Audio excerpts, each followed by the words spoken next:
Pregame.com. Welcome back to Pregame.tv. I'm your host, Marco D'Angelo, joined in studio, Ken Thomson, SportsX Radio here in Las Vegas. Bryan Leonard, fellow pregame pro. The Fonz. Hey.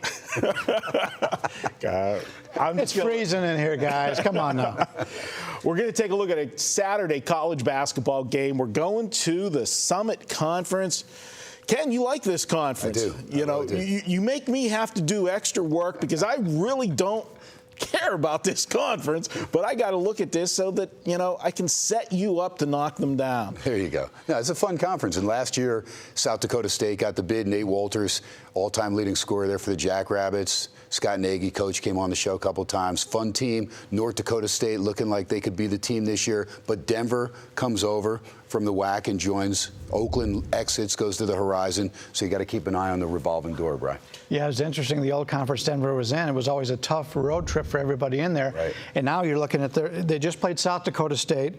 They've just played North Dakota State. Now they're playing South Dakota. They could be the champions of the Dakotas if they can win this game. There you go.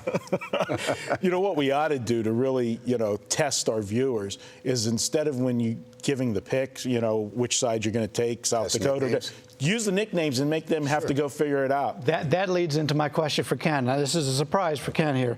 Last game, the Coyotes of South Dakota beat Peru State by 40 points.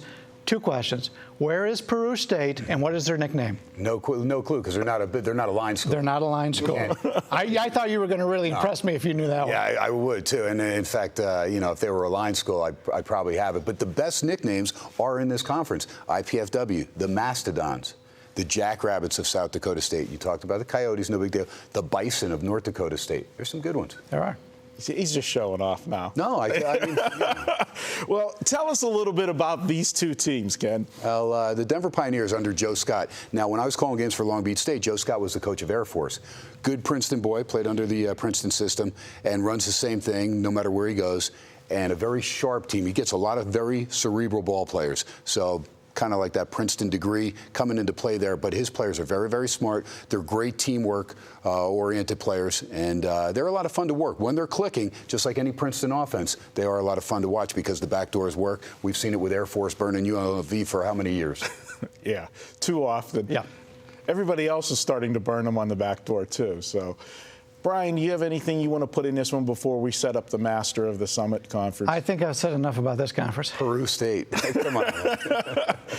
All right. This is your free pick. Let's make it official. All right, let's do it.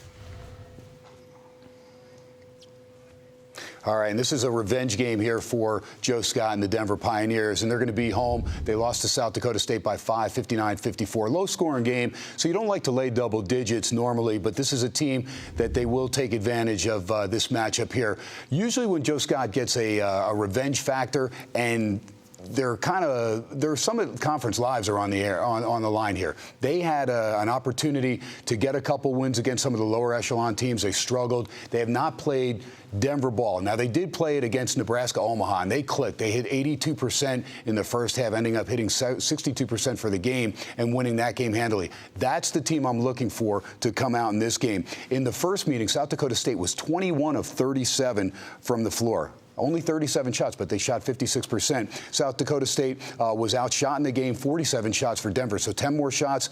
However, they also turned the ball over 15 times, and that doesn't work well for Joe Scott's Princeton offense. They did, however, out-rebound South Dakota 27-19. Got a couple solid players. Olsen's very good. Udofia, outstanding. They were both solid in the first game, combined for 32 points. But a couple other guys, Love and Bird, they need these guys to contribute. And if they can get Bryant Rucker to hit the way he did in the Nebraska-Omaha game, they could be looking good. He is starting to click from three-point range. He's hit 12 of his last 17 from behind the arc in his last 3 games. So they need that offense to infuse with that great defense that they play, especially up in the altitude like these guys talked about. It's not as big a difference as, again, the Dakota teams coming in. Not as big a difference as when they were in the WAC and they get some of the teams from California to come in there. But I like Denver on a revenge spot here. Like Joe Scott's boys to be prepared. It's a huge game. They're sitting 4-3 in the Summit. They were picked to win this conference in Blue Ribbon. Again, I picked North Dakota State at the beginning of the year. But after tonight, we could be looking at a 4-team conference. Denver should have no problem problem with IUPUI. Again, we're filming early on Thursday afternoon, so they'll take out IUPUI. And then North Dakota State, they should get a win, as will I'm hoping South Dakota State, because that's one of my plays tonight. But I'm looking for 4 teams to be in it. South Dakota State is playing IPFW, who right now is atop the Summit Conference at 6-1. And then you've got a 5-2 North Dakota State team, and the other 2, Denver and South Dakota State, both sitting at 4-3. So looking at that conference to tighten up by the end of tonight, and then looking for Denver to tighten it up a little more, and North Dakota State to take out IUPUI on Saturday, and they could be in front if IPFW goes down twice. So that is a look at the play here, pregame.tv. Give me Denver. I know it's a big number, minus the 11.5. I'm going by Chuck's power rankings. This is what he got it. He said it'd be right around 11.5. I think Denver wins the game by 15 or 20 up in their home house.